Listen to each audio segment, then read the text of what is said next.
यदा यदा हि धर्मस्य ग्लानिर्भवति भारत अभ्युत्थानम् अधर्मस्य तदात्मानं सृजाम्यहम्। শ্রীকৃষ্ণ, ভগবান শ্রীকৃষ্ণ মানে শ্রীকৃষ্ণ কি ভগবান নাকি একজন মানুষ নাকি মহামানব? তিনি মানুষ, মহামানব, ভগবান তিনটে। যে সমস্ত মহামানবের মধ্যে যে গুণগুলো ধরে আমরা মহা শব্দটা প্রয়োগ করি তার প্রকাশ শ্রীকৃষ্ণে যেভাবে হয়েছিল। কৃষ্ণস্থ ভগবান স্বয়ং, এটা কিন্তু শুধুমাত্র কৃষ্ণ মূর্তিতে আটকে রাখা কথা নয়, কারণ কৃষ্ণ শরীর যখন নেননি তার আগে কি তাহলে ভগবান ছিলেন না? ভগবান বলে যাকে আমরা হৃদয়ে ধরি তার প্রকাশ হিসেবে কৃষ্ণ স্বয়ং। আমাদের এখন এখানে যা আলো দিচ্ছে, আমরা কোনো কুকাজ করছি না, আলো ভালো কালো আমাদের যতখানি আলো দিচ্ছে, আর আরেক জায়গায় খুব কুকাজ হচ্ছে সেখানেও ততখানি আলো দিচ্ছে। ঈশ্বরের জায়গাটা হলো তাই, সবার জন্য তিনি এক। অর্জুন, তুমি যুদ্ধ করো। অর্জুন যখন যুদ্ধ করতে চাইছেন না, তার মানে তিনি হিংসার সমর্থন করছেন? না না, কোথায় হিংসা? ওটা হিংসা কোথাও? অহিংসা, যাতে হিংসা না বাড়ে তার জন্য ব্যবস্থা নিতে হচ্ছে।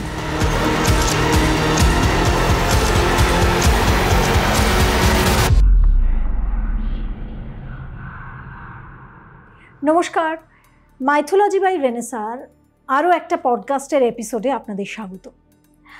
আজকে একটু অন্য জায়গায় এসেছি, বুঝতেই পারছেন এই অ্যাম্বিয়েন্সটা দেখে যে আমি আমার স্টুডিওতে নেই, অন্য একটা জায়গায় এসেছি এবং এমন একজনের কাছে এসেছি, তার পরিচয় করাবো। কিন্তু তার আগে আপনাদের জানিয়ে দিই যে আজকের যে পডকাস্টটা সেটা কী বিষয় নিয়ে হতে চলেছে। শ্রীকৃষ্ণ এবং গীতার বাণী, এইসব নিয়েই আমরা আলোচনা করব।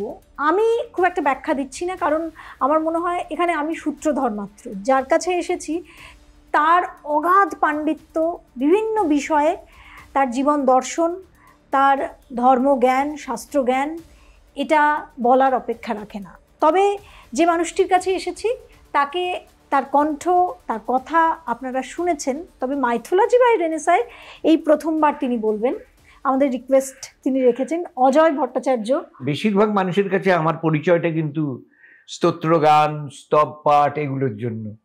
সেদিক দিয়ে রেনেসাঁর যে এই যে উদ্যোগটা, এটা আমার কাছে একটু অভিনব। যদিও বহু আলোচনায় আমি সংযোগ দিয়েছি, আলোচনা করেছি, কথা বলেছি, নানা পর্ব বলেছি, তবে আমার প্রাণ পুরুষের মহাপ্রকাশ শ্রীকৃষ্ণ, তাকে নিয়ে একেবারে তাকে কেন্দ্রীভূত করে কথা বলা, গীতা নিয়ে অনেক বলা আমার হয়েছে, কিন্তু তাকে একেবারে তার নামে তাকে নিয়ে কেন্দ্র করে কথা বলা আমার আজকে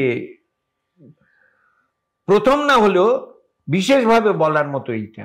অন্যগুলো হয়েছে কি স্টেজে দাঁড়িয়ে। একদম শ্রীকৃষ্ণ, ভগবান শ্রীকৃষ্ণ মানে শ্রীকৃষ্ণ কি ভগবান নাকি একজন মানুষ নাকি মহামানব? তিনি মানুষ, মহামানব, ভগবান তিনটেই। মানুষ এই কারণে তিনি অন্যদের মতো খেতেন, ঘুমোতেন, স্নান করতেন।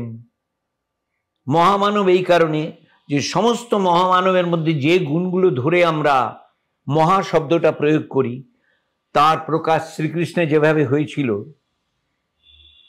শুধু মাইথোলজিক্যালি না, আজকের দিক দিয়েও ভাবলেও দেখা যায় এমনটি আর পাওয়া যায় না, না বলে বলবো অতি দুর্লভ। আর ভগবান, কৃষ্ণস্থ ভগবান স্বয়ং, এটা কিন্তু শুধুমাত্র কৃষ্ণ মূর্তিতে আটকে রাখা কথা নয়, কারণ কৃষ্ণ শরীর যখন নেননি তার আগে কি তাহলে ভগবান ছিলেন না? তাহলে কৃষ্ণস্থ ভগবান স্বয়ং যে বলা, তার মানে ভগবান বলে যাকে আমরা হৃদয়ে ধরি তার প্রকাশ হিসেবে কৃষ্ণ স্বয়ং।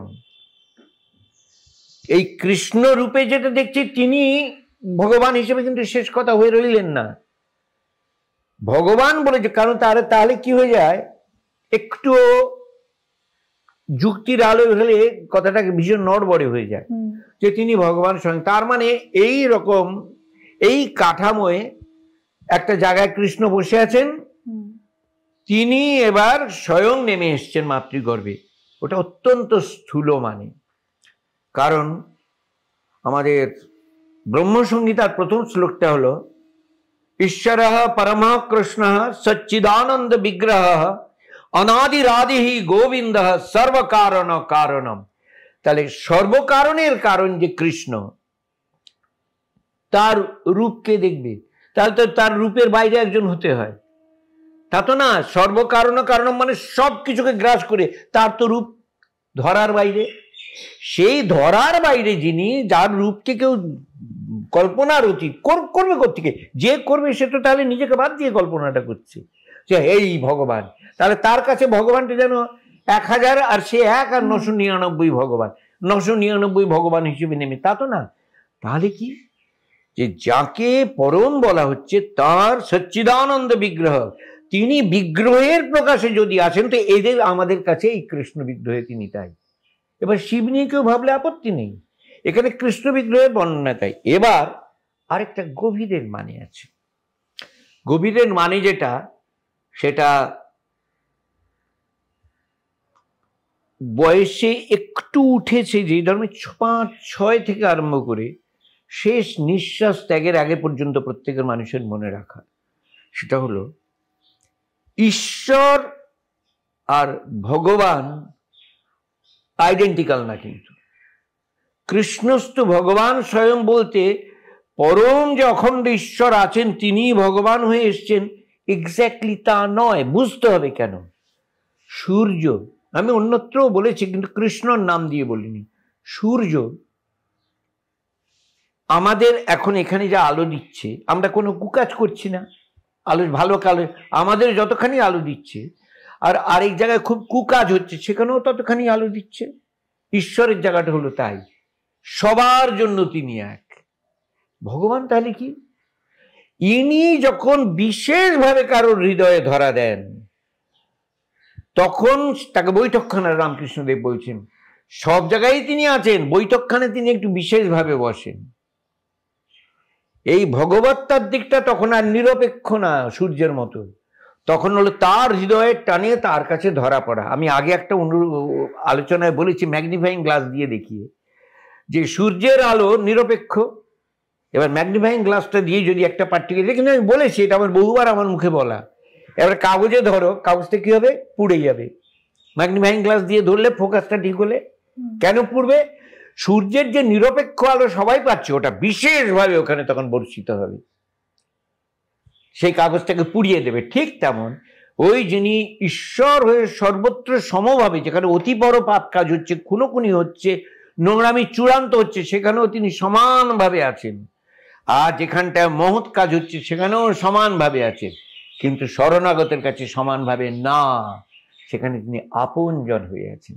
এই আপনজন মূর্তিতে প্রকাশে মহাপ্রভু শ্রীকৃষ্ণ চৈতন্যদেব দেখালেন শান্ত, দাস্য, সখ্য, বাৎসল্য, মধুর, এরকম কত রকম সম্পর্কে ওই নিরপেক্ষ ঈশ্বর একেবারে হৃদয়ের আপনজন হয়ে ধরা দেন।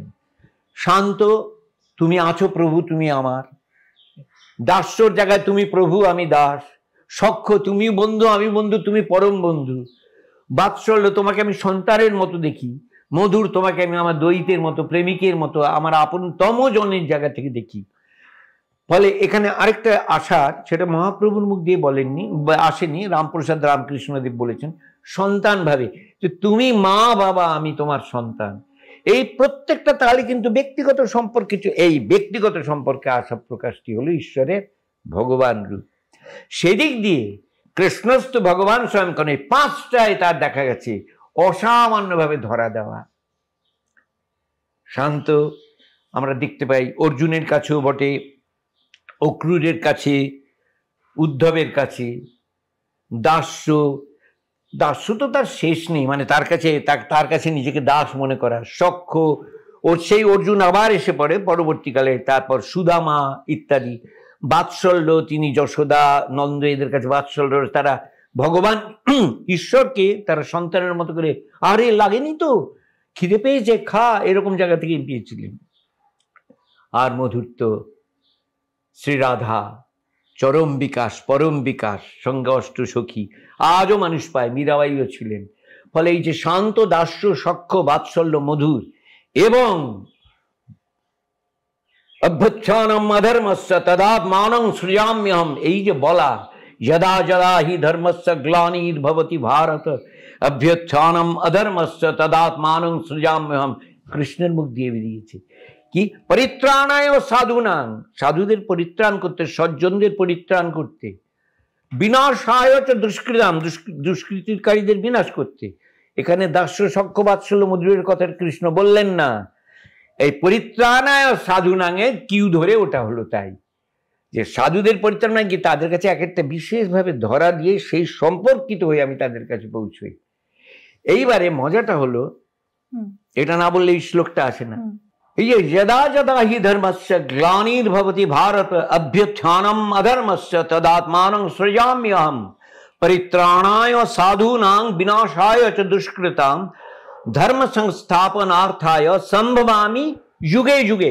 তাহলে যুগে যুগে কবার বললেন? দুবার। যদা যদাই কবার বললেন? দুবার। তার মানে এই যে যখন যখনই মানে এই নোংরামিটা বেড়ে ওঠা, অন্যায়টা বেড়ে ওঠা, তার মানে এটা নর্মাল। কারণ আমি একবার এসে পরিষ্কার করে দিলাম, তারপর ময়লাটা আসবে কোত্থেকে? তার মানে আমার ব্যবস্থাই আছে, ময়লা আসবে, বাড়বে, আবার আমি আসবো। সজ্জনদের সাধুদের যদি অসুবিধা হয় তো আমি আছি তাদের সঙ্গে, নিশ্চিন্ত থাকবো। আর যারা বাড়াবাড়ি করছে তাদেরও আমি করবো। তাহলে বাড়াবাড়ি যারা করছে তারা বাড়াবাড়ি করার, অন্যায় করার ইন্ধনটা কোত্থেকে পেল? মূলেই সেটা আছে। যে পরম জায়গা থেকে সৃষ্টি হচ্ছে তার মূলেই রয়েছে দ্বন্দ্ব সৃষ্টির ব্যবস্থাটা। কি ভয়ঙ্কর ব্যাপার!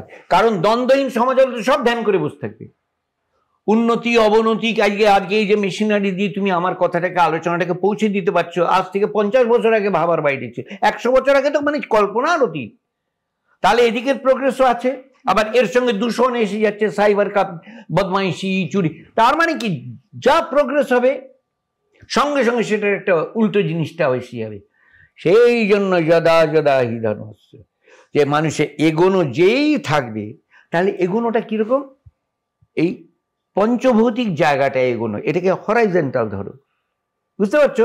খাওয়া পড়া, মেনলি 3টে জিনিস, আহার নিদ্রা আর ইন্দ্রিয় ভোগ। এইটা নিয়ে মানুষের, পশুরও তাই। পশুর ক্ষেত্রে কি হচ্ছে, একটা পশু ভেবে এবার আমার একটা সুন্দর বাড়ি করে থাকবো ভাবতে পারছে না, বাবুই পাখি কিংবা ওটা ইনহেরেন্ট ওর মধ্যে দেওয়া, কোনো প্রোগ্রেস নেই। মানুষে এই মনন রয়েছে, মানুষের মনন ক্ষমতাটা পশুর নেই। মানুষের এই মননটাকে কিসে কাজে লাগাচ্ছে? হরাইজন্টাল প্লেনে, অর্থাৎ আহার নিদ্রা আর ইন্দ্রিয় ভোগ আর সিকিউরিটি। এটা মানুষ বেটার থেকে বেটারমেন্ট, বেটার থেকে আরো কি করে বেটার করা যায়, যেটা পশুর হচ্ছে না। এবার যেই তুমি বেটারমেন্টের ব্যাপারটা করছো, সঙ্গে সঙ্গে ভালোটার সঙ্গে কিন্তু খারাপটা আসছেই। এই দ্বন্দ্বময়তা কিন্তু এইখানে। তাই এই যে প্রোগ্রেস, এটা অলওয়েজ ক্যারি করবে কিছু গোলমাল, অলওয়েজ। তাই কি ভগবান শ্রীকৃষ্ণ অর্জুনকে বলছেন যে অর্জুন তুমি যুদ্ধ করো? অর্জুন যখন যুদ্ধ করতে চাইছেন না, তার মানে তিনি হিংসার সমর্থন করছেন? না না, কোথায় হিংসা? ওটা হিংসা কোথায়? অহিংসা, যাতে হিংসা না বাড়ে তার জন্য ব্যবস্থা নিতে যাচ্ছি। তার মানে অহিংসা দমন করার জন্য তিনি বলছেন টিট ফর ট্যাট। ওরা যা করেছে, টিট ফর ট্যাট কথাটার মানে কিন্তু হলো Newton, every action has an equal, not that ওই অন্যায়ের জায়গাটা যাতে আটকে যায়, কারণ আবার আরেকটা অন্যায় হবে, তখন সেটার মোকাবিলা হবে। তার মানে আমার চেতনায়, আমার যে মূল ধর্মটা, এদিকের প্রোগ্রেসে, আমার বডি হাত দিয়ে বুঝো, এদিকের যে প্রোগ্রেস, জাগতিক প্রোগ্রেসে মূল ধর্মটা নৈতিকতা। প্রযুক্তিগত জায়গা তুমি যে জায়গায় পৌঁছো, যেন নৈতিকতাহীন হয়েও না। যার জন্য উনি বলছেন ঘোড়া রথ চলার মতো সঙ্গে আমাদের শরীর ধরে, যে মনটা হবে লাগাম, বুদ্ধিটা দিয়ে করবে। বুদ্ধি মানে ওই মনের যে ইচ্ছাটা হয়েছে সেটাকে পূরণ করার বুদ্ধি না, এটা ঠিক কি বেঠিকের বুদ্ধি। তাই ওটা বিবেকী বুদ্ধি, বিবেচনা করা, বিবেকী বুদ্ধি। বিবেচনা করা তো হলো আমার লাভ হবে কি না হবে, ওটা মোর ওভার দ্যাট। বিবেকী বুদ্ধি, এটার ইম্প্যাক্টটা কি, এই যে আমি করছি, আমার পরের জেনারেশনের কাছে এটা কতটা ভালোভাবে গ্রহণ হবে। ইস বাবা, এটা কি কাজ করে গেছে, একটা বাজে কাজ। এমন কোনো কাজ আমার দ্বারা যেন কনসিয়াসলি না হয়, যেটা মূল্যবোধে, উনি মূল্যবোধ শব্দটা ব্যবহার করেনি, উনি নীতি বলেছে, মূল্যবোধের দিক দিয়ে যেন ওটা হানি না হয়। এইভাবে স্পষ্টভাবে কৃষ্ণ যেরকম শিখিয়েছেন, আমি খুব বিনীত নম্রভাবে বলছি, আমার বোধহয় মূল গ্রন্থ মোটামুটি অনেক দেখাই হয়েছে। গত 56 বছর ধরে। অমনটি করে তো শ্রীরামকৃষ্ণদেবকে আনবো না, কারণ ইনি এই যুগে মাইথোলজিক্যাল যে জায়গা, পৌরাণিক যে জায়গা, এমন করে তো আর পেয়েছি তত্ত্বে অসামান্য অষ্টাবক্র সঙ্গীরা, ওখানে বলছে বাদ দাও, জেগে ওঠো আত্মবোধে।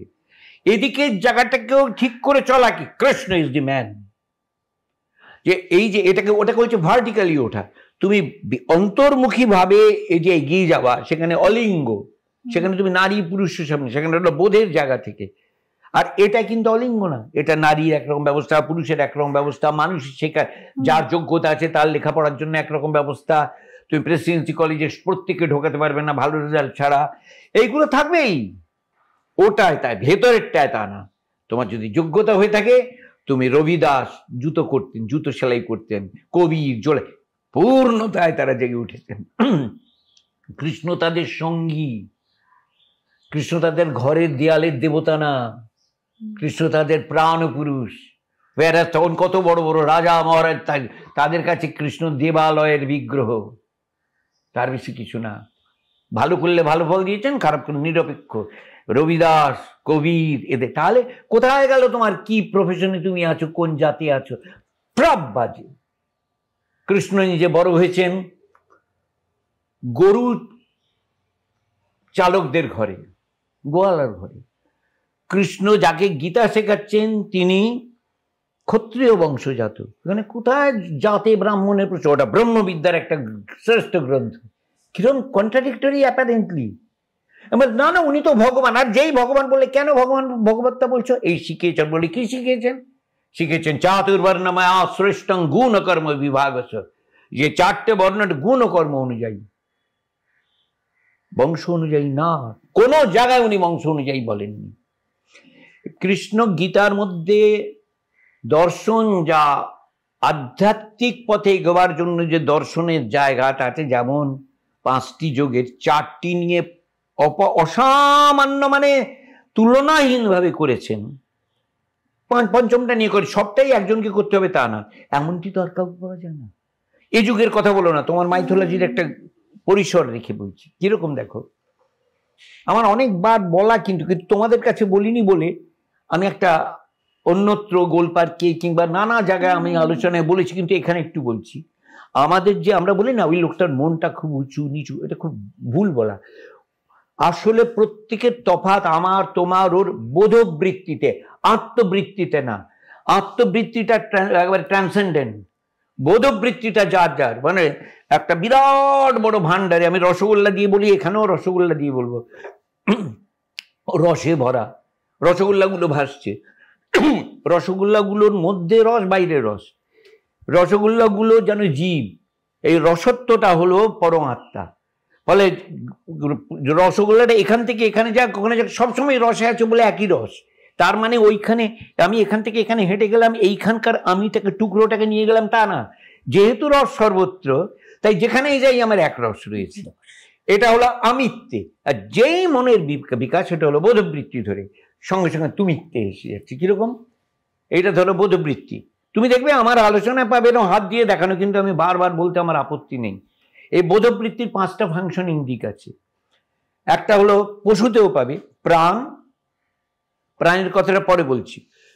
মনের তফাৎ হলো তুমি বলছো আমি এইটা চাই এটা চাই না, তাহলে মনের বৃত্তিটা হলো সংকল্প বিকল্প, চাই কি চাই না, চাই কি চাই না, চাই কি চাই না। বুদ্ধির বৃত্তিটা হলো ওই সংকল্প যেটা করেছি সেটা কি করে পাওয়া যাবে, আমার অমুক জায়গায় পৌঁছতে হবে, ভাই কি করে হবে? হেঁটে গেলে 10 মিনিট, গাড়িতে গেলে 12 মিনিট, আমি হেঁটেই যাব। 12 মিনিট কেন, গাড়িটা অনেক ঘুরবে, হেঁটে শর্টকাট আছে। এইটা হলো বুদ্ধির প্রয়োগ। তার মানে মনের সংকল্পটাকে অ্যাসিস্ট করার জন্য বুদ্ধি কাজ করছে। এবার আমার শরীর হাঁপানো, মানে খুব ভালো না, প্রাণের বৃত্তিটা দুর্বল হয়ে আছে, সে বলে আমি ভাই গাড়িতেই যাব। আর যার আছে শক্তি সে বলে না না কোনো ব্যাপার না, আমি হেঁটে চলে যাব। এই তার মানে প্রাণের বৃত্তি হলো মনের ইচ্ছাটাকে পূরণ করার জন্য বুদ্ধি যে পথটা বাতলাচ্ছে, প্রাণ সেটার সহকারী হচ্ছে। তাহলে প্রাণ, মন, বুদ্ধি তিনটে দিয়ে তোমার কাজ হলো। হৃদয়টা কি? ও যেখানে যেতে চাইছি সেখানে আমি আপন করে পাবো, সেই জায়গাটা যেতে পারবো, কিংবা সেটা আমি ডিটেকটিভ হিসেবে হলো যাক ঠিক মতো জায়গায় পৌঁছে, ওটা হৃদয় বৃত্তি আমাকে ওই জায়গাটার প্রতি আকর্ষিত করে নিচ্ছে। তাহলে মন, বুদ্ধি, হৃদয়, প্রাণ, চারটের ফাংশনিং পেলাম, বিবেকের লাগছেই না। আমি তাতে রাজা মহারাজাও হয়ে যেতে পারছি, বড় সাকসেসফুল ইঞ্জিনিয়ার হতে পারছি, ডাক্তার হতে পারছি, সিএ হতে পারছি, সব হতে পারছি। কৃষ্ণ বলছেন এই বিবেকটাকে নাও, কাজটা তুমি ঠিক করছো কি না করছো। যেটা করেনি বলে অনেক উচ্চ পদের লোক পাবে, পরবর্তীকালে ধরা পড়েছে অনেক নোংরা। ওটা ধরা না পড়লেই তুমি বলতে সে সাকসেসফুল ম্যান, ধরা পড়লে বলছো খারাপ। তার মানে প্রত্যেকটা প্রফেশনে পাচ্ছ, অধ্যাপকে পাচ্ছ, জজে পাচ্ছ, উকিলে পাচ্ছ, ডাক্তারে পাচ্ছ, ইঞ্জিনিয়ার। What is that? যেটা ঠিক থাকলে পূর্ণতা পাওয়া যায়, কিন্তু যেটা ঠিক না থাকলে, তুমি ধরা না পড়লে তুমি ঠিক। সেটা হলো বিবেক। কৃষ্ণ শেখালেন বিবেকের ধর্ম। অহিংসা হিংসা বলে কিছু না, বিবেকের জায়গা থেকে তুমি যদি বোঝো ওটা ঠিক, চক্র চালাও। যখন কর্ণ চাকাটা গর্তে ঢুকে গেছে, তথাকথিত নিয়মে করা উচিত, তাকে তখন আক্রমণ করা উচিত না। কৃষ্ণ অর্জুন করলেন মারো ওকে। ওই না, ওখানে এখন বিবেকের ধর্মই প্রিভেল করবে। ওটা কর্ণকে নিয়ে আমি সবাইকে নমস্কার জানি, বলছে কর্ণকে নিয়ে বড় জায়গায় তোলার কোনো স্কোপ নেই। এটা ওমেন হেটার, সে শুধুমাত্র স্বার্থের জন্য হাত মিলিয়েছে যখন যেখানে দরকার হয়েছে। কর্ণকে নিয়ে যত বড় কবি, যত বড় মানুষই যাই লিখে থাকুন, কর্ণ একটা হেটফুল লোক। কৃষ্ণ শেখেছে মারো ওকে এক্ষুনি। এবারে কথাটা হলো যে কৃষ্ণ এখানে ধর্মের বিরুদ্ধে গেলেন না। না, যখন দেখবে এগুলোর ক্যালকুলেশন আসছে না, কিন্তু এটা করলে ভালো, তখন বিবেকের বিশেষ প্রয়োগ। কোম্পানি কিংবা ডিপার্টমেন্টের সবচেয়ে বড় যে একটা নিয়মের দিক দিয়ে আন্ডারে যারা আছে, তারা কি বলছে, তো ওই এই নিয়মে এই আছে, ওই নিয়মে এই আছে, আপনারই করে দেওয়া নিয়ম। ও আচ্ছা, আমি বলছি দাও সই করে দিচ্ছি, এটা করতে পারো। ওটা কিন্তু তখন আর নিয়ম আটকেছে, কারণ ক্লজটা ছিল যে সবচেয়ে উপরে যে সে যদি করে তাহলে। এখানে সবচেয়ে উপরে তোমার মধ্যে কি? বিবেক। বিবেক যদি ওটা করে তার তোমারই মধ্যে, তার মানে বিবেক আমার মধ্যে গুরু হিসেবে অলরেডি আছে। এই গুরুর কাছ থেকে ইন্টারেস্টেড হলো দীক্ষা। এই যে তুমি বিবেকের পথে চালিত হওয়ার জন্য তুমি ধিয়ো ইয়ো নঃ প্রচোদয়াৎ, ওম ভূর্ভুবস্সঃ তৎসবিতুর্বরেণ্যম ভর্গো দেবস্য ধীমহি ধিয়ো ইয়ো নঃ প্রচোদয়াৎ। এই ত্রিলোকের যে চালিকা শক্তি, সেই চালিকা শক্তি আমার হৃদয় জেগে আমাকে এই যে ওখানে আমাকে প্রমোটেড করুক, আমাকে বড় টাকা পাইয়ে দিক, আমাকে বিজনেসে করে দিক, আমার বর বউয়ের ঝগড়া ঠিক হয়ে যাক, তা না।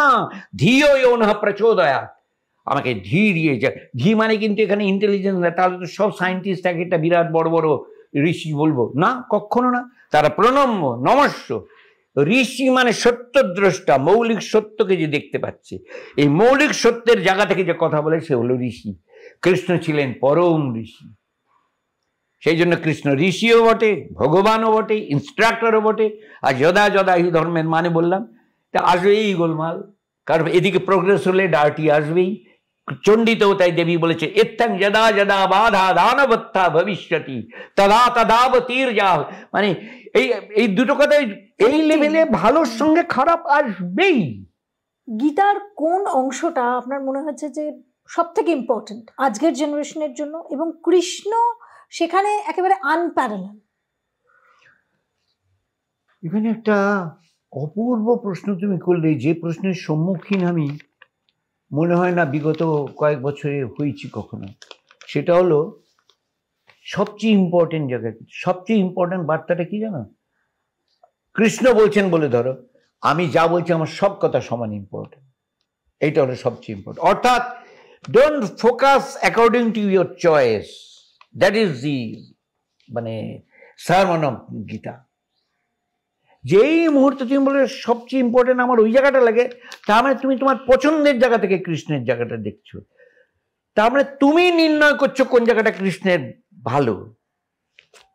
উল্টো হতে হবে, তোমার কাছে কসমিক অ্যারেঞ্জমেন্টে কোন জায়গাটা প্রতিভাত হয়েছে যে এই জায়গাটা আমি জানতে চাই, সেছাড়া আরো অনেক জায়গা আছে, এটা তোমার জন্য কাছে অ্যালাউড হয়েছে তুমি ওই জায়গাটায় আকর্ষিত হতে। এবার যেই আরো অনেকগুলো শুনে বল বাবা এই তো কিছু কম না, দেয়ার লাইজ কৃষ্ণর সারমন, গসপেল অফ গড। অর্থাৎ তোমার জায়গায় তোমায় চিনিয়ে দেবে, এবার তুমি বুঝবে সর্বজনীনতা। এইটাই হলো কৃষ্ণ গীতার সবচেয়ে বড় জায়গা। কিরকম দেখো, একটু বুঝে দেখতে হবে। কারণ অনেক কথাই অনেক সময় হয় কি শুনলাম বেরিয়ে গেল মাথার উপর দিয়ে, নট দ্যাট। আমাদের যে 5টা বৃত্তি বললাম, বোধবৃত্তি, বুদ্ধি, মন, হৃদয়, বিবেক, প্রাণ। বুদ্ধির পথটাকে বলা হয়, বুদ্ধি দিয়ে আমরা জগতের কাজ করছি, এই বুদ্ধির দিয়ে জগতের কাজটা না করে যখন ভেতরের অন্বেষণ করছি ওটার নাম জ্ঞানযোগ। মন দিয়ে আমি সংকল্প বিকল্প করছি বাইরে, ওইটাই যখন আমি ভেতরের সংকল্প বিকল্প করে ছাড়িয়ে ছাড়িয়ে উঠছি ওটার নাম হয়ে গেল ধ্যান যোগ। হৃদয় দিয়ে আমি আমার পছন্দের জিনিস খুঁজে বেড়াচ্ছি, কি জীবন সঙ্গিনী, কাজের ক্ষেত্র সব, এটাই বাইরে না খুঁজে যখন আমার একেবারে সবসময় তৃপ্তি জায়গা করছে ওটা হয়ে যাচ্ছে ভক্তি যোগ। বুঝতে পেরেছো? তা জ্ঞান যোগ, ভক্তি যোগ, ধ্যান যোগ।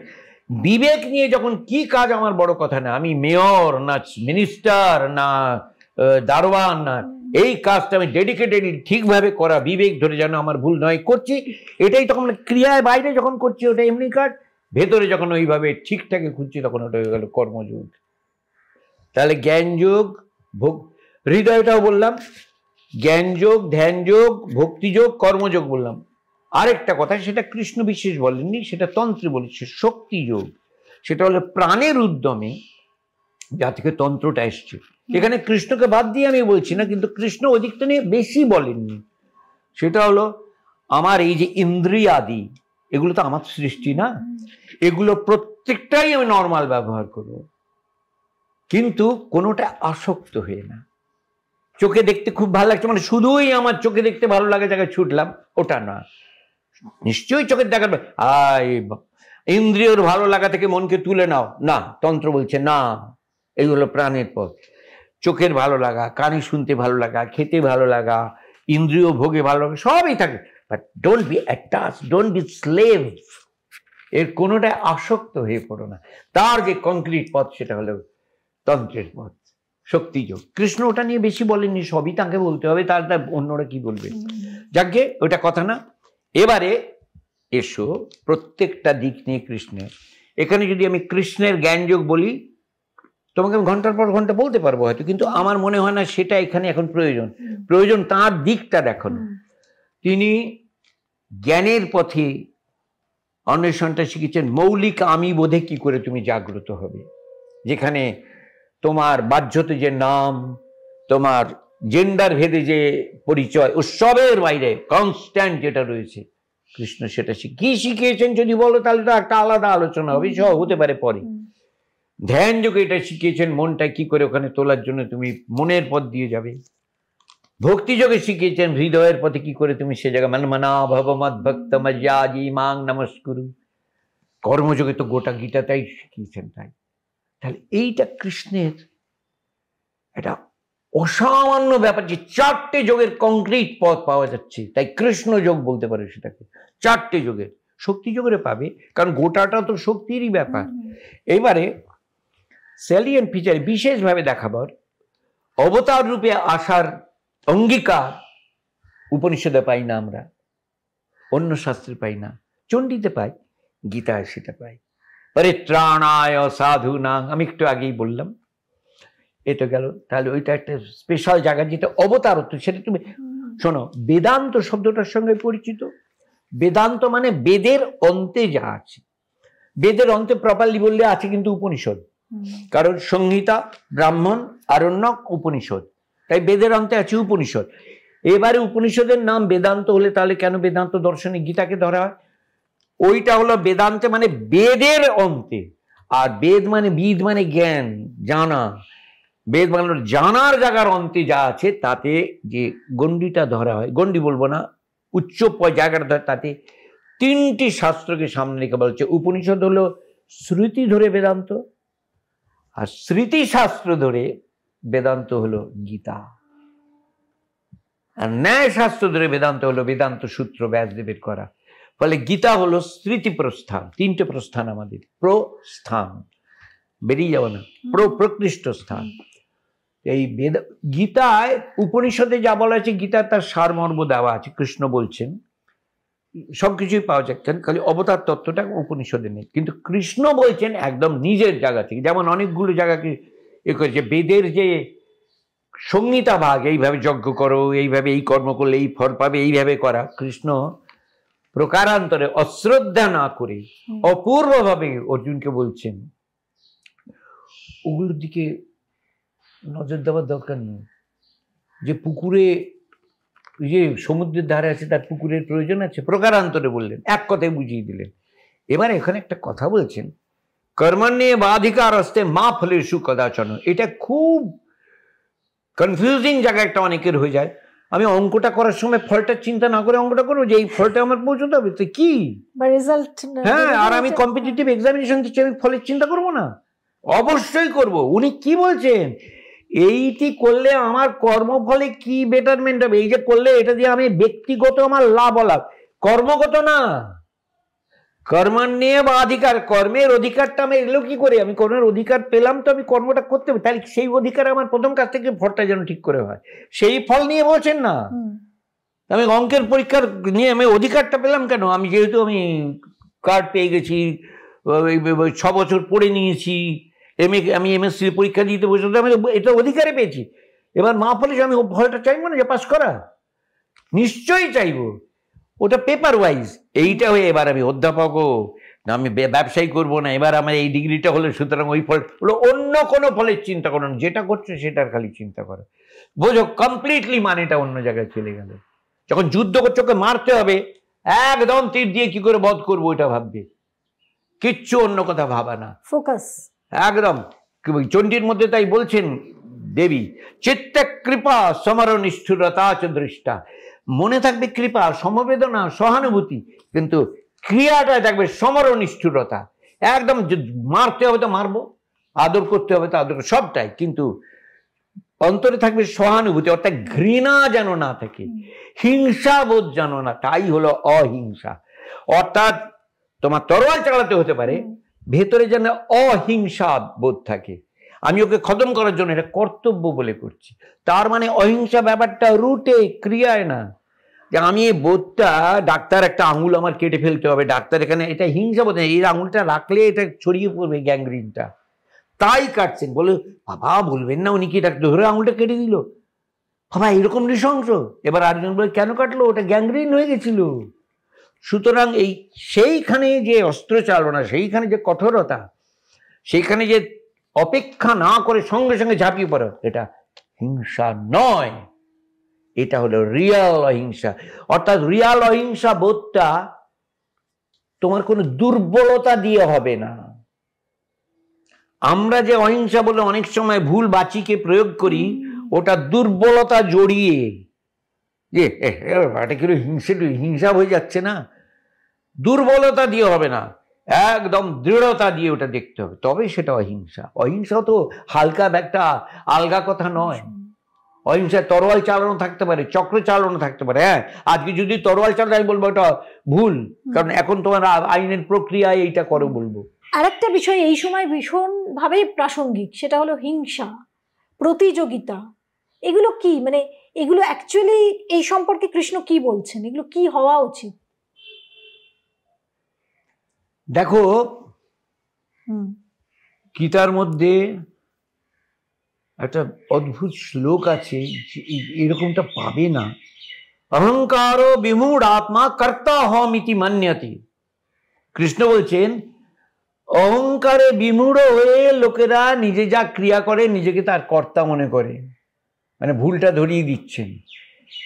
তার মানে আমি কর্তা, এটা হলো আমার একটা মূর্খ বোধ।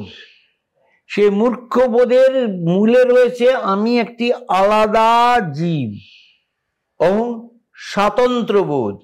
উনি বলছেন এই অহং স্বাতন্ত্র বোধটা হলো বিমূঢ় করে দেয় আমাদের। ওই বিমূঢ় করে দেয় বলে আমরা যা করি সেটাকে ভাবি আমরা কর্তা। তার মানে গোড়াতেই বলে দিলেন যে অহংকার জিনিসটাই হলো ভুল। তাহলে এলো কি করে? এখানে উল্টো কথায় আসতে হবে। সৃষ্টি প্রক্রিয়ায় অহংকার না নিলে, অহংকার মানে প্রাইড না, কিন্তু আমি একটা সেপারেট বিং, মানুষে এগোতে পারবে না। প্রত্যেকে তো সিঁড়ি ভেঙে, এই এগোতে পারা খুব ভালো, কিন্তু যদি বিবেকটাকে প্রতিষ্ঠিত না করে এগোয়, ক্লাশ অনিবার্য। কেউ কম বেরোবে, তাই থেকে আসে কম্পিটিশন থেকে আসে, কম্পিটিশন খুব ভালো, কম্পিটিশন থেকে হিংসা, হিংসা থেকে জেলাসি, প্রতিযোগিতা থেকে এসে যাচ্ছে পরশ্রী কাতরতা। প্রতিযোগিতা দুজনে নামলাম, এবার আমি বারবার পারছি না, আর তুমি একবারে পেরে যাচ্ছ আমার মধ্যে আস্তে আস্তে ভেতরে, কারণ আমি তো মুড়ে রয়েছে বেউড় আত্মা, তো আমি তো আলাদা বলে। কিন্তু যখনই একটা ঢেউ বুঝবে, অন্য ঢেউগুলো যত বড়ই হোক আমরা একই জল, তার মধ্যে বিমূঢ় ভাবটা আর আসবে না, তারপরে প্রগতি ভাবটা আসবে, কিন্তু নিচতার ভাবটা আসবে না। কৃষ্ণ তাই বলছেন সবাই এগো, কিন্তু মনে রেখে দিও সবাই কিন্তু মূলে এক জায়গায় আছো। সুতরাং এমন কোনো কাজ তুমি সচেতন ভাবে করো না যেটা তোমাকে নিজের কাছে নিজে পীড়া দেবে, যেটা আমি ঠিক করিনি। এর নাম হলো বিবেক ধর্ম। তাই কৃষ্ণ বলছেন সধর্মে নিধনং শ্রেয় পরো ধর্ম ভয়াবহ। এটা অনেকে ভুল করে আমরা ভাবি যে নিজের ধর্ম মানে জানি হিন্দু ধর্মে থাকাটাই ভালো, অন্য ধর্মে করবে, ওই রকম না। স্বধর্মে মানে বাই অ্যাটিচিউড, তোমার যে প্রবণতা, দেখলো অন্য খুব ভজন ভক্তি তোমার হচ্ছে অ্যানালিটিক্যাল জায়গাটা, ওটাই থাকো, কিন্তু বিবেচনা বোধটা যেন ফ্লাকচুয়েট না করে। পরো ধর্ম ভয়াবহ, ওটা করতে গেলে তুমি পারবে না, কারণ তোমার মধ্যে প্রবণতা দেওয়া রয়েছে, ওই প্রবণতা তুমি এগোতে পারবে। পরধর্ম ভয়াবহ। আর যদি ভুল করে কেউ বলে এখানে স্বধর্ম মানে হিন্দুইজম সনাতন, তাহলে তো ধৃতরাষ্ট্র স্বধর্ম ছিল, দুর্যোধন তো হিন্দু ধর্ম তো ত্যাগ করেনি, তাহলে তারা তো পরধর্মে করে 12টা বাজিয়েছে। তাহলে প্রশ্নটা হলো অন্য জায়গায়, স্বধর্ম বলতে কাকে বোঝায়? স্বধর্ম হলো আমার বিবেকে, আমি যেদিকে, বিবেকে কিন্তু মনের পছন্দে না, বিবেকের দ্বারা হয়ে সঞ্চালিত, আমি যেটা আমার বহন করা উচিত, যে ভাবটা নিয়ে চলা উচিত সেটাই থাকা, এই হলো স্বধর্ম। এবার সেই স্বধর্মে থেকে, ওটার সঙ্গে হিন্দু ধর্ম সনাতন ধর্মগুলো কোনো ব্যাপার নেই, এই স্বধর্মে থেকে চলার পথ শিখিয়েছেন কৃষ্ণ। বললি তোমার মধ্যে যদি যুক্তির প্রবণতা জ্ঞান যোগ ধরে এগো, তোমার যে হৃদয়ের প্রবণতা ভক্তি যোগ ধরে এগো, তোমার মধ্যে যদি বিবেক ধরে, বিবেককেই মূল জিনিস করে কর্মযোগ ধরে এগো, তোমার হৃদয় ধরে তোমার ভালোবাসার জায়গা থেকে এগো, সমস্তর মধ্যে থাকবে কি অবস্থা বলে দেখো। ঈশ্বরা সর্বভূতানাং হৃদয়ের জন্য তিষ্ঠতি ভ্রামায়ণ সর্বভূতানি যন্ত্রারূঢ়ানি মায়া। ঈশ্বরই সবার মধ্যে অহংকার বিমূঢ় আপনার হলো বললেন, তাহলে ভুলটা কোথায়?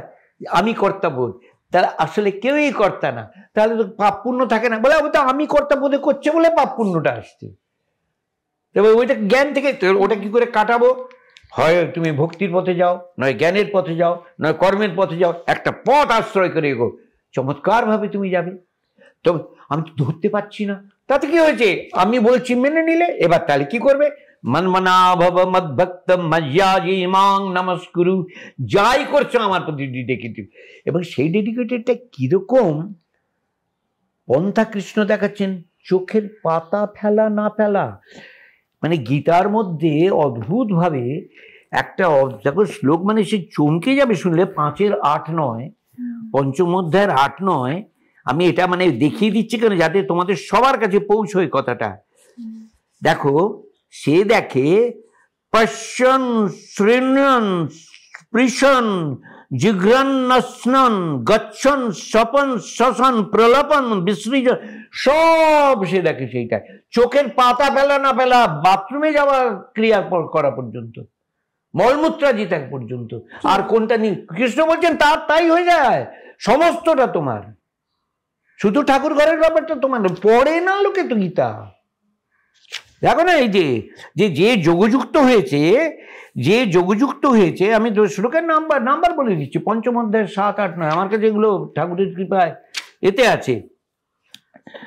যোগে যে যুক্ত হয়ে গেছে সে দেখে দর্শন, শ্রবণ, স্পর্শ, ঘ্রাণ, ভোজন, গমন, নিদ্রা, নিঃশ্বাস গ্রহণ, কথন, ত্যাগ, গ্রহণ, উন্মেষ, নিমেষ, চোখের পাতা খোলা বন্ধ করা প্রভৃতি কার্যকরীও মনে করেন।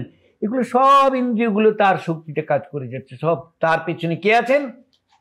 18:61 দেখো, ঈশ্বরা সর্বভূতানাং হৃদ্দেশের জন্য তিষ্ঠতি ভ্রামায়ণ সর্বভূতানি যন্ত্রারূঢ়ানি মায়া।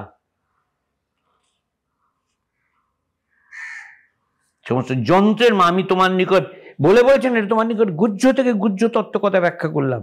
কিরম বলা? হে অর্জুন, ঈশ্বর সর্বজীব হৃদয় অধিষ্ঠিত থেকে মায়া দ্বারা যন্ত্রে আরূঢ় পুতুলের মতো তাদের ভ্রমণ করাচ্ছে। তাহলে অহংকারের জায়গাটা রইল কোথায়? ফলস। মিথ্যা অহংকারের পেছনে থেকে মানুষ এইরকম করে চলেছে। তাহলে কেন প্রভু হওয়াচ্ছেন না? বলে লীলা, এটা খেলা, আমাকে একটা মোহনবাগান একটা ইস্ট বেঙ্গল না বানালে তো জমবে না, দর্শক হবে কোত্থেকে, আপু থাকবে পুণ্য থাকবে। কিন্তু বাড়াবাড়ি হলে কিন্তু আবার আরেকটা। তাহলে সেই জন্য আমার ব্যবস্থা কসমিক অ্যারেঞ্জমেন্টে, পাপও হবে পুণ্য হবে সবে, আবার আমি আসবো, আমার আশা তো আর হবে না। এবার যদি বলে সবই তো তোমার রূপ, এই যে রূপগুলো এগুলো ইভলভড হয়ে হয়ে হয়ে মানুষ হয়েছে, হুয়ারেস অবতার রূপে আমার আশাটা ইনভলভড হয়ে পশু থেকে উঠতে উঠতে মানুষ হওয়া না, ডাইরেক্টলি গর্ভধার। এইখানে হলো কৃষ্ণের বাণীর একেবারে এখানে একটা অদ্ভুত জায়গা, যেখানে বলছেন যে তাহলে সবটাই আমার প্রকাশ, কিন্তু এটা ইভলভড হয়ে মশা মাছি হতে হতে হতে হতে প্রত্যেকটারই দেখো আহার নিদ্রা ইন্দ্রিয় ভোগের ব্যাপার আছে। মানুষ এসে মনন, এবার সেই মননকে যে ওই তিনটেতেই লাগিয়ে রাখবে আহার নিদ্রা, সে তো তার মানে পশুই। এইটা থেকে ওঠার পথ হলো এইটাকে, এই দেখো এইটা আমি বললাম স্বধর্মের নিধনাংশ। এবার কৃষ্ণ বলছেন প্রত্যেকের মধ্যে বোধবৃত্তির তফাৎ। এক বাপেরই তিন ছেলে, একজন আইপিএস হলো, একজন ক্লার্ক হলো, একজন হয়তো ব্যবসা নিয়ে রইল। উনি সেইখানটাই বলছেন চাতুর্বর্ণ, এই যে বর্ণ জাতি না, কিন্তু অনেকে গিয়ে চণ্ডীতে বলে যে জাতি রূপেণ যা দেবী সর্বভূতেষু জাতি রূপেণ সংস্থিতা, ওখানে জাতি মানে প্রজাতি, মানে এই আমাদের মানুষের মধ্যে জাতি না, প্রজাতি, এই যে এত রকম বিন্যাসী। তো এইটাই বলা যে চাতুর্বর্ণ গুণ ও কর্ম বিভাগ, গুণ এবং কর্মের বিভাজনে আমার এই জাগতিকভাবে যে ব্যাখ্যাটা। আরেকটা ওই যে বেদের কর্মানুসারণে বললাম যে বেদের যে সংহিতার ভাগ, ওটা তোলে এই কর্ম করলে এই পাবো, ওটা তো কৃষ্ণ বলছেন এই যে যোগের পথ নিচ্ছে তার আর ওটা তো তার আর হরাইজেন্টালেই কে পাবো কি পাবো দরকার কি, ভার্টিক্যালি উঠছে, বুঝলে তো? ভার্টিক্যালটা হলো চেতনা, চেতনার চৈতন্য করে দে মা চৈতন্যময়ী, সে চেতনা জাগরণের পথে গেছে। আরেকটা হলো কৃষ্ণ খুব সুন্দরভাবে অসামান্য, সবই অসামান্য, একটা শ্লোকে বলছেন 4 রকম আমার কাছে, আমার দিকে আকৃষ্ট, আমার কাছে মানে কৃষ্ণ বলে না, অধ্যাত্ম, আর্ত, অর্থার্থী, জিজ্ঞাসু, জ্ঞানী। আর্ত বিপদে পড়েছে বলে ওইখানে বিপদ, সে বলে না আমাকে ঠাকুর ঠিক করে দাও, আমাকে উন্নত করো, বাবা আমার এই সামনে বিপদগুলো যেন ঠাকুর কেটে যায়, সে বিপদে পড়ে। এরা হলো আমার কাছে 4th গ্রেডের ভক্ত। অর্থার্থী, সে বিপদে পড়েনি, পাশের বাড়ির মদনবাবু বিপদে পড়েছে, আমারও হতে পারে, আগে থেকে কি করবে না একটু বাড়িতে একটু হনুমান চালিসা পাঠ করো, চণ্ডী পাঠ করো, গীতা পাঠ করো, ভালো, কিন্তু ওরা অর্থার্থী বলে, অর্থাৎ not to become a better man or better woman, but to be মানে ইনশিওর্ড হতে চাইছে সে যে আমার বিপদ না আসে, এই অর্থার্থী গেল। জিজ্ঞাসুকে সে বলছে ভাই প্রারব্ধে যা আছে তো ওগুলি আগে যা করে এসছি সে তো সে ফল পেতেই হবে, আমাদের উঠবো কি করে, এই জিজ্ঞাসু হলো যোগের পথে গেল। এবার এলো জ্ঞানী, বলে আমার শ্রেষ্ঠ ভক্ত জ্ঞানী কি, সে এইটা বুঝে গিয়ে তুমি আছো যোগের পথে, সে আরূঢ় হয়ে সে জ্ঞানটা পেয়ে গেছে।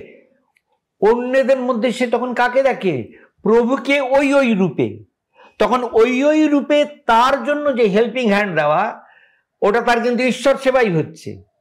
সে জলে পড়ে যাওয়ার লোককে হাত দিয়ে তোলাই বলো, আর একজনকে শেখানোই বলো, সে তখন কাকে শেখাচ্ছে, ঈশ্বরের ওই রূপটাকে শেখাচ্ছে। এমনি ভক্তের ভক্তিটা হলো সাধন ভক্তি, সাধনার মাধ্যমে কি করে ভক্তি, আর তার ভক্তিটা হলো সিদ্ধ ভক্তি। এই যে আমি এখানে আমি হয়ে আছে, সেই আমি এখানে আমি হয়ে আছে, সেই আমির প্রশ্নে আমি উত্তর দিচ্ছি, তখন সেটাও পুজো তার। এই হলো জ্ঞানী ভক্ততে আমার সেটা বলে, সে যা করে সমস্তটা হয়ে ওঠে তার পূজা। কাকে পূজা, এক পরমাত্মকেই পূজা। সেই হলো মন্মনা ভব মদ ভক্ত ময়্যাজি মাং নমস্কুরু। দেখো কৃষ্ণের ক্ষেত্রে এই যে আমরা এগুলো বললাম, কৃষ্ণ যে যুগটায় আমরা পুরুষোত্তমকে ওইভাবে পাই, আমাদের ধারণা সেই যুগে রাস্তায় ঘাটে আমরা ঋষিমুনি দেখতাম। হ্যাঁ, সেই কৃষ্ণ বলছেন দেখো অর্জুন, মনুষ্যানাং সহস্রেষু, হাজার মানুষের মধ্যে একজন শিকার হয়, জ্ঞান ওই জিজ্ঞাসু হয়, সেই হাজার জিজ্ঞাসুর মধ্যে একজন সিদ্ধ হয়। সিদ্ধ শব্দটাকে ব্যবহার করেছেন কৃষ্ণ। সিদ্ধ মানে তো আমরা জানি পূর্ণতা, হাজার সিদ্ধর মধ্যে একজন পূর্ণতা পায়। তার মানে সিদ্ধ পুরুষ আর পূর্ণতার পুরুষ এক নয়, ও যে যা ব্যাখ্যা করুক। কৃষ্ণ বলছে সিদ্ধ পুরুষ মানে কি, এই সে ভগবানের আস্তিক্যবোধে সে পূর্ণ জাগ্রত, সুন্দর একটা সম্প্রদায় নিয়ে এসেছে, বিগ্রহ করে পুজো করছে, অত্যন্ত সজ্জন। He is a saint, but he is not a sage. পূর্ণতা নয় সেটা, না সে মহাপুরুষ বড়। এ হলো একাত্মবোধে জাগ্রত, যে সবচেয়ে উপরে। সেটা তার মানে হাজারের মধ্যে একজন অন্বেষণ করছে, সেই হাজার অন্বেষণকারীর মধ্যে একজন সিদ্ধ হচ্ছে, সেই হাজার সিদ্ধর মধ্যে একজন পূর্ণতা পাচ্ছে। তাহলে বোঝো কোন জায়গা থেকে কৃষ্ণ সেটা দেখাচ্ছেন। বলে তারপর কৃষ্ণ যেটা বলছেন, কিন্তু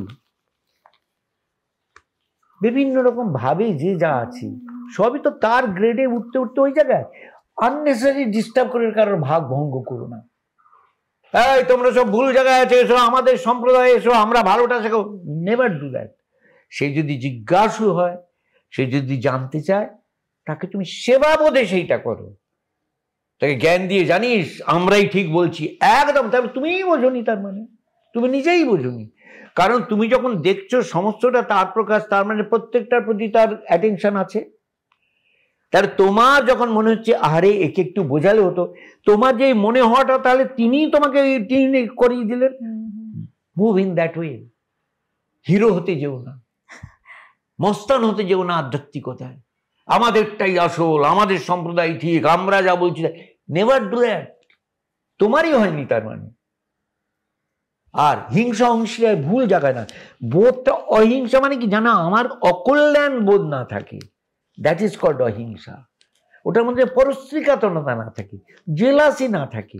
এবার তিনি সব বোধটাকে যদি আমি গ্রহণ করে এমনি চলিও, তখনও কিন্তু আমি চাকে চা, কফিকে কফিই বলবো, কিন্তু একের প্রকাশ হিসেবে, একেরই বহুত্বের প্রকাশ হিসেবে। সেইটা একটা সুন্দর ছোট্ট কাহিনীতে বলা যায়, কিন্তু আজকে আমাদের মনে হচ্ছে এই আলোচনাটা হবে, সেটা তোমাদের পরে বলবো। অপূর্ব সেটা বুঝতে হয়, সবই একের প্রকাশ হিসেবে আবার গ্রহণ। Diversity in unity, unity in diversity না। ইউনিটি ইন ডাইভার্সিটিতে আমরা খুঁজে বের করে ইউনিটিতে জমে যাচ্ছি, উল্টো কথা বলছি। ইউনিটি আছেই, এই ডাইভার্সিটিকে ইউনিটিরই প্রকাশ হিসেবে দেখে তুমি ব্যাপারটা এগো। ইউনিটি ইন ডাইভার্সিটি করে আর ডাইভার্সিটিতে আমার মন নেই, শুধু ইউনিটিতে। নো, ডাইভার্সিটি তো তারপরেও থাকছে, তাহলে কার সেটা? সেই ইউনিটিরই, মানে আমারই। তাহলে তুমি আমারটাকে অস্বীকার করবে, আমার করায় লীলাকে অস্বীকার করে তুমি গুটিয়ে যাবে? আমার লীলার মধ্যে থাকবে, বলো তুমি বিবেচনাবোধ নিয়ে থাকবে সেটা। অর্থাৎ জগৎ বিমুখতা নয়, মানে বিমুখীনতা নয়, জগৎকে ভালোবাসা আমার প্রকাশ হিসেবে। তুমি যেই ভাবছো আমার মোবাইল, আমার গাড়ি, আমার বই, তখনই গোলমালটা। সেই জন্য ঈশোপনিষদের প্রথমেই বলা আছে, ঈশাবাস্য মিদং সর্বং যৎকিঞ্চ জগৎ জগৎ তেন তক্তেন ভুঞ্জিতা মাগ্রধ কস্য চিন্তনা। সব ঈশ্বরের জেনে ব্যবহার করো, তোমার জিনিসটাও তাঁরই, কারণ তুমি তার থেকে উঠেছো, তার থেকে এসছো। সুন্দরভাবে ব্যবহার করো, যেটা যা করলে করো তাই করো, ভোগ হলে ভোগ, ত্যাগ হলে ত্যাগ, সব কিন্তু তাঁর। খুব সুন্দর ব্যাখ্যা দিলেন আপনি। এবং আমার মনে হয় আমাদের জীবনে কৃষ্ণকে, কৃষ্ণ কি, কৃষ্ণের গীতা বা কৃষ্ণের বাণী কি, এটা নিয়ে আমাদের মধ্যে খানিকটা গোঁড়ামিও থাকে। আমরা বুঝে না বুঝে, অজানা থাকা অবস্থায়, অজান্তে, অনেক সময় জেনে বুঝেও ভুল ব্যাখ্যা করি, ভুল বুঝি। কিন্তু কৃষ্ণ একটা ছোট পরিধির মধ্যে ঠিক এঁটে যাওয়ার মানুষ। ভগবান, ঈশ্বর, পরমাত্মা নন, তিনি বিশাল। তাকে ধরা এতটা সহজ নয়। আর তার এই বাণীগুলোই ছোট ছোট করে আমার মনে হয় অজয়বাবুর কাছ থেকে আমরা আপনাদের বোঝালাম, যেটা আমাদের আজকের জীবনে এই সময় ভীষণভাবে প্রাসঙ্গিক। একটা মানুষ কিভাবে চলবে, কিভাবে তার জীবন বোধ তৈরি করবে, সেটা এই মুহূর্তে ভীষণ ভীষণ দরকার। এই মুহূর্তে পৃথিবীর খুব সংকট, এই মুহূর্তে মানুষের মনগুলো খুব ছোট হয়ে যাচ্ছে। এই ছোট মনগুলোকে বড় করার জন্য কৃষ্ণ কি বলছেন তার বাণীতে, সেটা ভালোভাবে বোঝা দরকার। আমি ওনার মতো এত ভালোভাবে ব্যাখ্যা করতে পারবো না, কিন্তু যতটুকু আমার মনে হলো, আমার এই মাইথোলজি প্ল্যাটফর্ম থেকে এটা বোঝানো, এই বার্তাটা দেওয়া আমাদের আগামী প্রজন্মকে ভীষণ দরকার। আসুন কৃষ্ণের বাণী এইভাবেই আমরা ছড়িয়ে দিই, মানুষের মনগুলোকে প্রকৃত অর্থে বড় করি। অজয়বাবু ঠিক কতটা সুন্দরভাবে আমাদের বোঝালেন, সহজ করে, তরল করে। ঠিক সেভাবেই আপনারাও যারা বড়রা বুঝলেন যে ছোটরা এই অনুষ্ঠানটা দেখবেন, বা যারা দেখবে না সেই ছোটদের বুঝিয়ে দেওয়ার দায়িত্বটা কিন্তু আপনাদের। তবেই এই যে আন্দোলনটা মাইথোলজি বাই রেনেসায় শুরু হয়েছে, সেই আন্দোলনটা কোনো গোড়ামির মধ্যে শুধু আটকে থাকা নয়, এটার অনেকগুলো হ্যান্ডস রয়েছে, একটা একই অঙ্গে নানান রূপ রয়েছে। সেই রূপগুলো খোঁজার জন্যই আমরা এক একটি রত্নের কাছে যাচ্ছি, তারা নিজ নিজভাবে ব্যাখ্যা করছেন। সেটাকে আপনারা গ্রহণ করুন, তবেই বোধহয় যথার্থতা হবে এই প্ল্যাটফর্মের। সবাই ভালো থাকবেন। আর সবশেষে একটা কথা যেটা প্রতিদিনই বলি, এই ভিডিওটা, এই পডকাস্টটা যদি ভালো লাগে তাহলে লাইক শেয়ার করতে ভুলবেন না। যত বেশি শেয়ার করবেন তত মানুষের কাছে যাবে। আর একটা কথা, কমেন্ট করবেন আপনারা গীতার কোন কোন বাণী তার অর্থ বুঝেছেন বা বুঝতে পারেননি, আরও বুঝতে চাইছেন, সেটা যদি আপনারা কমেন্টে লিখে দেন। কৃষ্ণ সম্পর্কে আর কি কি জানতে চাইছেন সেটা যদি কমেন্টে লেখেন, তাহলে আমরা নিশ্চয়ই আবার একটা এপিসোড অজয়বাবুর কাছে করব। আমার মনে হয় সেটা অজয়বাবু আমাদের উদ্ধব গীতা নিয়ে বলার তো জায়গা আছে। কৃষ্ণের আরেকটি আকর আছে উদ্ধব গীতা, সেখানে কৃষ্ণ গীতার মতোই এরকম বলেছেন, কিন্তু একেবারে অন্য ভাবে। একদম। তো সেটা নিয়ে আমরা নিশ্চয়ই আরেকদিন আলোচনা করব। আজকের এই আলোচনাটা আমরা এখানেই শেষ করছি। আর একটা কথা বলি, প্রতিদিন যেটা বলি, যে চ্যানেলটা সাবস্ক্রাইব করতে ভুলবেন না, কারণ ভালো লাগা সব কিছু রয়েছে, কিন্তু সাবস্ক্রিপশন যদি না নেন তাহলে এই চ্যানেলটা চালাতে আমাদের ঠিক উৎসাহ বা এগিয়ে নিয়ে যাওয়াটা খুব খুব কি বলবো, খুব স্মুথলি হবে না। তো আসুন আপনারা আমাদের সঙ্গে জুড়ে যান। এই একটা সুন্দর প্ল্যাটফর্মে আমরা একসঙ্গে অটুটভাবে বেঁধে বেঁধে থাকি। আজকের এই আলোচনাটা এখানেই শেষ করছি। অনেক ধন্যবাদ আপনাকে এতটা সময় দেওয়ার জন্য। সবাই ভালো থাকবেন। আরও একটা পডকাস্ট নিয়ে হাজির হয়ে যাচ্ছি খুব শীঘ্রই। আর ওই একটা কথা, সাবস্ক্রাইব করুন মাইথোলজি বাই রেনেসাকে, দিকে দিকে ছড়িয়ে দিন। নমস্কার।